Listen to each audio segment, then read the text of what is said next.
Welcome na naman na nga ulit dito sa aking panibagong vlog. Ayan na nga at lasing na nga yung asawa ko at ganadong-ganado na siya kumanta. At dahil linggo ngayon kaya pinagbigyan natin at hindi yan siya mag-duty ngayon kasi bukas aalis tayo. Siya yung magbabantay ng tindahan bukas guys dahil ngayong mga bata ay may pasok na. Kaya ayan at nag-i-enjoy siya ngayon no. Aalis kasi ako bukas, pupunta tayo ng Katbalugan. Ayan nga at napabidyo na ako sa kanya dahil siya na lang yung kumakanta, parang sa kanya na lang lahat yung microphone. At ito pala yung mga pulutan niya, ang lumpiang Shanghai, tapos inihaw na bangus, tapos merong rambutan na binili si Ate Drumbi, 1 kilo lang naman yung rambutan na binili niya. At sayang nga guys, 1 kilo lang yung binili niya, mura pa naman yun, 70 1 kilo lang, o diba? Tapos meron din silang saging na linaga at saka ayan at nag-inom na nga ako ng aking juice dyan.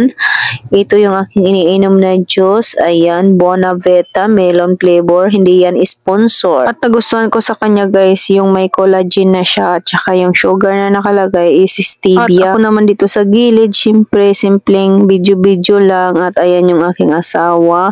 Ganadong-ganado talaga siya kanyang pagkakanta. Kaya yan at hindi ko na nga siya ini-istorbo, no? Binibidyo-bidyo ko na lang talaga siya. Akala niya talaga hindi rin ako nagbidyo-bidyo. Hala. Ayan nga, dahil dalawa lang naman sila, ay nagsilasingan talaga silang dalawa, no? Dahil nga dalawang bote din yun naubos nilang dalawa. At ayan nga, tuwang-tuwa nga siya sa kanyang kinakanta. Iwan ko ba kung ano ba yung kinakanta niya dyan? At dahil linggo naman ngayon, kaya ayan pinabayaan natin siya no dahil bukas ay magtitinda yan sa tindahan maghapon. At ito nga pala yung kainuman niya, sila lang talaga dalawa. Ako naman tamang video-video lang dito at tamang kain-kain ng lumpia. Ito lang talaga yung inupo ko dito dahil mainit-init pa yung lumpia. Masarap nga siya isawsaw sa suka. Ayan nga at nagustuhan ng asawa ko sa cellphone siya mag-video okay dahil nga is pinipindot na lang yung gusto mong kantahin. Hindi na kagaya sa TV na maglalagay ka pa ng mga kanta. At pati na nga rin ako, napakanta na rin sa kanyang kinakanta. Ayan, at dahil dalawa lang naman sila, ang bilis nilang nalasing dalawa, no? Ayan yung kanyang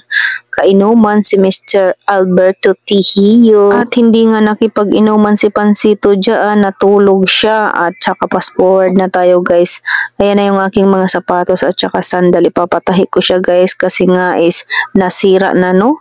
At nandito na nga kami sa Paranas. Ayan si Alter, dyan siya sumama sa kanila kuya niya. At saka ako naman dito tamang paniningil lang dito sa palengke. At ayan para-paraan lang para makabidyo dahil nga hindi sumama si Ate Amshi. Dahil siya yun ang naka-duty ngayon. Si Ate Drumbi kasi kanina umalis. Kaya ayan walang maiwan doon sa aming tindahan. Kaya ako para-paraan lang para makabidyo. At ayan nga tawang-tawa nga ako dito dahil nga tinatanong ako na ng aking sinisingil dyan na kailangan ba talaga mag-video? Sinasabi ko sa kanya, oo talaga, kailangan talaga. Buti pa yung ate niya, ayan, game na game at kaibigan ko rin to yung ate niya.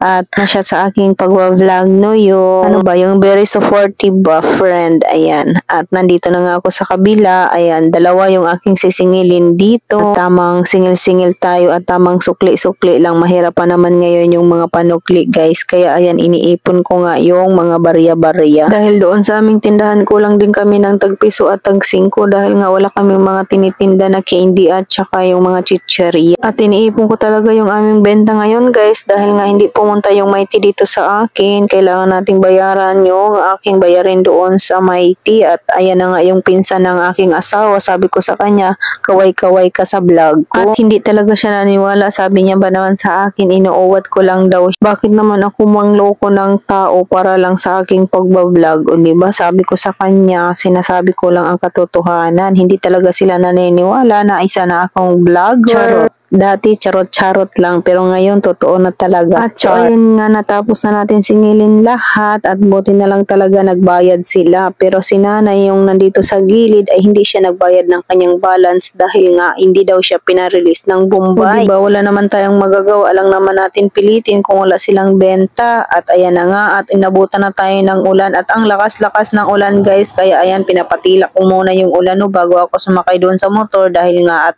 pupunta kami doon sa palengke, mamimili tayo ng maiuulam na isda. Tapos yung ulan ngayon dito guys is pasulpot-sulpot, biglang lalakas, tapos paambon-ambon na lang. Ayan yung nangyari dito sa amin. Ewan ko ba bakit ganyan yung ulan, wala namang bagyo. Ayan na nga at papunta na kami ng palengke. ng isdaan kasi iba kasi yung mga yung palengke dito guys ng mga isda no, parang hinihiwalay ba, iba yung mga palengke ng mga gulay, tapos ito din yung mga palengke din to sa isdaan, hinihiwalay nila no. At ayan na yung gusto kong bilhin na ulam, kaso lang ang mahal-mahal niya, 160 ata yung isang kilo. Sabi ko meron naman kaming hawol-hawol dito, nakabili ako ng 100 pesos na hawol-hawol. Ayun ang dami-dami niya, kaya ayun, hawol-hawol na lang yung aking binili no, dahil nagtitipid kami ngayon sa ulam. Hawol-hawol guys, tamban yan sa Tagalog tawag doon. Kaya ayan, pauwi na tayo no. At papunta pala kayo ng Buray. Kami pala, charot. Ayan, at mali-mali na naman ulit yung ating mga sinasabi dito. Ayan, dadaanan pa naman ulit namin doon yung aming lumpia wrapper sa Buray dahil nga ay sana nga konti na lang yung matira at ito na nga, andito na nga kami sa palengke ng Buray. Hindi tayo bibili ng harina ngayon dahil marami pang tayong harina. At ayan na nga si Alter, ang kulit ni Alter, pinapabili niya ako ng apple at saka orange. Ayan nga, at binilhan ko na lang siya ng 3 apple at saka 3 orange dahil gustong gusto niya yung apple. Sabi ko tatluhin na natin para makatipid na rin tayo. O siya guys, hanggang dito na lang yung ating video. Maraming salamat at God bless you all, at maraming salamat sa mga blessing sa araw na ito.